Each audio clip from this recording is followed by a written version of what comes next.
দেখো, প্রথম প্রশ্ন বলা আছে রাধিকা তার মাকে 1845 টাকার চেকের পরিবর্তে খুচরো পয়সা গুলো দিতে বললেন। তার মা তাকে 3, 5 এবং 7 অনুপাতে 5, 10 এবং 20 টাকার একটি প্যাকেট দিলেন। তার পাওয়া ক্ষুদ্রতম মুদ্রাটির মোট মূল্য কত? ঠিক আছে, দেখো ওপরে লিখতে হয়, এখানে এখানে লিখতে হবে টাকা, মানে কত টাকার কয়েন দিয়েছিল। দেখো এখানে লেখা আছে, প্রশ্নে দেওয়া আছে 5 টাকার, 10 টাকার এবং 20 টাকার। এখানে অনুপাত, টাকার অনুপাত, ঠিক আছে। দেখো কত অনুপাতে দিয়েছিল, 3, 5, 7, 3:5:7 আর এটা হলো মূল্য। দেখো 5 টাকা 3টে কয়েন মানে 15 টাকা, 10 টাকার 5টা কয়েন মানে 50 টাকা, 20 টাকার 7টা কয়েন মানে 140 টাকা। তাহলে মোট টাকা কত হচ্ছে? 205 টাকা। দেখো এটাই প্রশ্নে বলা আছে যে 1845 টাকা দিয়েছিল, তাহলে আঠারোশো 1845, যেটা 205-এর মান। আর আমাদের বলেছে ক্ষুদ্রতম মুদ্রাটির মোট মূল্য কত, তাহলে এখানে ক্ষুদ্রতম মুদ্রা হচ্ছে 5, আর 5-এর মোট মূল্য হচ্ছে 15, মানে 15-এর মান বের করতে হবে। দেখো এটা 9 দিয়ে কাটাকুটি যাবে, 9 205-এ 1845, তাহলে 9 15-ই 135। Option number D. পরের প্রশ্ন কি আছে দেখিনি। দেখো বলেছে একটি ব্যাগে 10 টাকা, 5 টাকা এবং 2 টাকার মুদ্রা 1:2:3 অনুপাতে রয়েছে। যদি ব্যাগে মোট টাকার পরিমাণ 390 টাকা হয়, তবে প্রতিটি ধরনের মুদ্রার সংখ্যা নির্ণয় করো। দেখো এই প্রশ্নটা আগের প্রশ্নের মতো ওই যে টাকা, অনুপাত, মূল্য এইভাবে করা যাবে। তো এইভাবে করলে কি একটু সময় বেশি লাগবে। এবার পরীক্ষার সময় তোমরা শর্টকাট হিসাবে কিভাবে করতে পারো, দেখো সব অপশানগুলোই এখানে টাকার মানে পরিমাণও দেওয়া আছে, কতগুলো টাকা আছে, কত অনুপাতে আছে, সব কিছুই দেওয়া আছে। তাহলে এটাই আমাদের সুবিধা হবে যে প্রতিটি অপশান চেক করে দেখে নেওয়া। দেখো প্রথম অপশানটাকে তুলি, 10 টাকার 10টা মুদ্রা মানে কত হয়? 100 টাকা, ঠিক আছে। 5 টাকার 20টা মুদ্রা মানে কত হয়? 100 টাকা। 2 টাকার 30টি মানে 2 টাকার মুদ্রা 30টি, তাহলে কত টাকা হয়? 60 টাকা। তাহলে টোটাল এখানে কত টাকা হচ্ছে? 260 টাকা। কিন্তু আমাদের দেখো এখানে বলা আছে 390 টাকা, মানে মিলছে না, তাহলে এটা হবে না। তো অপশন নাম্বার বি কে তোলো, 10 টাকার 15টি মুদ্রা মানে 150 টাকা, 5 টাকার 30টি মুদ্রা মানে 150 টাকা, 2 টাকার 45টি মুদ্রা মানে 90 টাকা।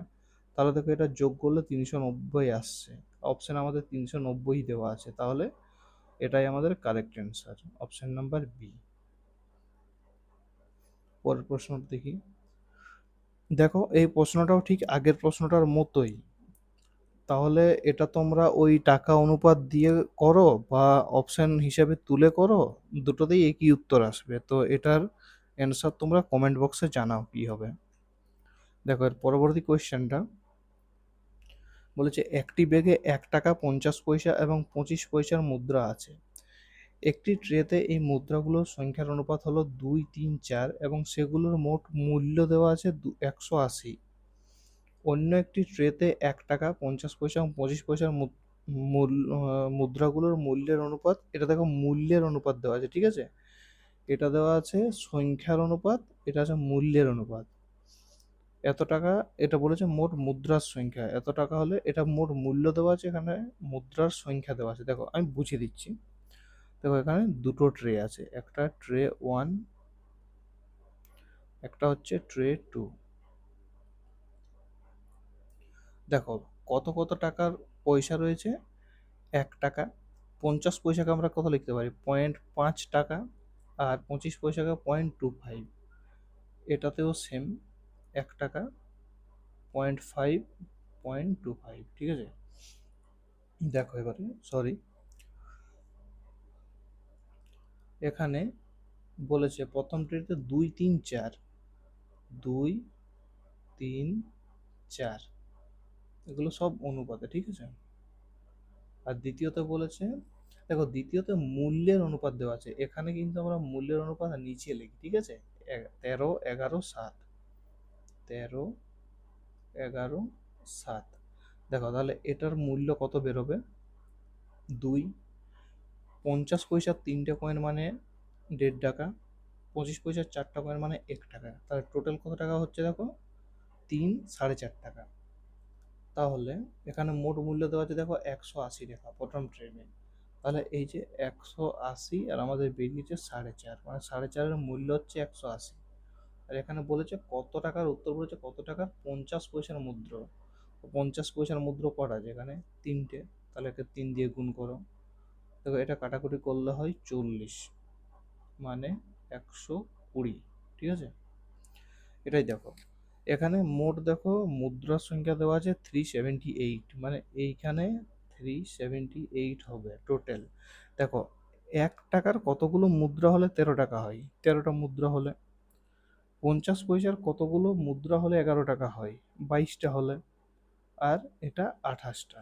তাহলে আমাদের টোটাল এখানে দেখো কত বেরোচ্ছে? 22, 28, 50, 13, 63 বেরোচ্ছে। কিন্তু আমাদের দেওয়া আছে 378, তো এই যে 378 হচ্ছে এটা 63-র মান। আর আমাদের বের করতে হবে 50 পয়সার মুদ্রা। দেখো এটা 50 পয়সার মুদ্রা কটা আছে? 22টা, গণিত 22। তাহলে এটা কাটাকুটি করলে 6 দিয়ে যাবে। 6, 22-এ হয় 132। তাহলে টোটাল কতগুলো মুদ্রা হলো? এখানে 120 আর এখানে 132, মানে 252টি। Option number C. পরের কোশ্চেন দেখি কি বলা আছে। দেখো পরের প্রশ্ন বলেছে 10 টাকা, 5 টাকা এবং 2 টাকার মুদ্রার সাহায্যে 120 টাকা পরিশোধ করা হলো। এতে মোট 25টি মুদ্রা ব্যবহৃত হয়েছে। এই পরিশোধে 120 টাকার মুদ্রার সংখ্যা কত? দেখো 10 টাকা, 5 টাকা এবং 2 টাকা, কতগুলো মুদ্রা আছে কিছু বলা নেই। টোটাল বলা আছে এখানে টোটাল 25টি মুদ্রা আছে, ঠিক আছে? তাহলে দেখো এটা বাই অপশন করে নেওয়া সুবিধাজনক। আমরা ধরে নিচ্ছি যে 10 টাকার মুদ্রার সংখ্যা হচ্ছে, প্রথম অপশনটা তোলো, ধরলাম 8 টাকা, 8টা, ঠিক আছে? তাহলে 8টা মুদ্রা আছে, তাহলে টোটাল কত টাকা হয়? 80 টাকা। আমাদের দেখো টোটাল বলেছে টোটাল 120 টাকা। আমার দেখো এখানে বাকিগুলো জানা নেই কটা কটা আছে, শুধু আমরা অপশন হিসাবে 8টা ধরলাম 10 টাকা, ঠিক আছে? তাহলে এটাকে আমি এক্স ধরে নিচ্ছি। আর এটা দেখো এখানে টোটাল মুদ্রা কটা? 25টা, 8টা ব্যবহৃত হয়ে গেছে। তাহলে এটা 17 মাইনাস এক্স, মানে এই দুটো মিলে 17টা থাকবে আর এই 8টা, তাহলে 25টা হয়। তাহলে দেখো এখানে এটা কত হবে? 5x, এটা কত হবে? 34 মাইনাস 2x। তাহলে এই দুটো মূল্য মিলে দেখো এই একটা মূল্য দেওয়া আছে 80 আর টোটাল মূল্য হচ্ছে 120, তাহলে এই দুটো মিলে নিশ্চয়ই 40 হবে। তাহলে 5x প্লাস 34 মাইনাস 2x সমান 40। তাহলে দেখো এটা 3x সমান হবে 6 আর x সমান হচ্ছে 2। তাহলে দেখো এখানে 2 এর মানটা বসাও। এখানে 2 বসালে x এর মান 2 আর এখানে x এর মান 2 বসালে বেরোয় 15, ঠিক আছে? তাহলে দেখো এটা 5 দুগুণে 10 আসে মূল্যটা, আর এটা 15 দুগুণে 30 আসে। তাহলে 30 আর 10-এ 40, আর এখানে আমার 80 টাকা বেরিয়েছে। তাহলে 40 আর 80 হয় 120, মানে আমার অপশন নাম্বার এতেই মিলে গেল, ঠিক আছে? তোমরা এটা বাকি অপশানগুলো ট্রাই করে দেখবে, এগুলোতে মিলবে না। আমার প্রথম অপশানটা মিলে গেল তাই আমি পরেরগুলো করলাম না, ঠিক আছে? পরেরটা দেখি এবারে কি বলেছে। আমনের কাছে 20 টাকা ও 10 টাকার কিছু নোট আছে, যার মোট মূল্য দেওয়া আছে 390 টাকা। যদি প্রতিটি ধরনের নোটের সংখ্যা অদল বদল করা হয় তবে নতুন মোট আগের থেকে 90 টাকা কম হয় 20 টাকার নোটের সংখ্যা, ঠিক আছে? দেখো আমরা ধরছি 1 টাকার 20 টাকার এক্সটি নোট আছে আর 10 টাকার ওয়াইটি। তাহলে কি হবে? প্রশ্ন অনুযায়ী 20x প্লাস 10y সমান 390।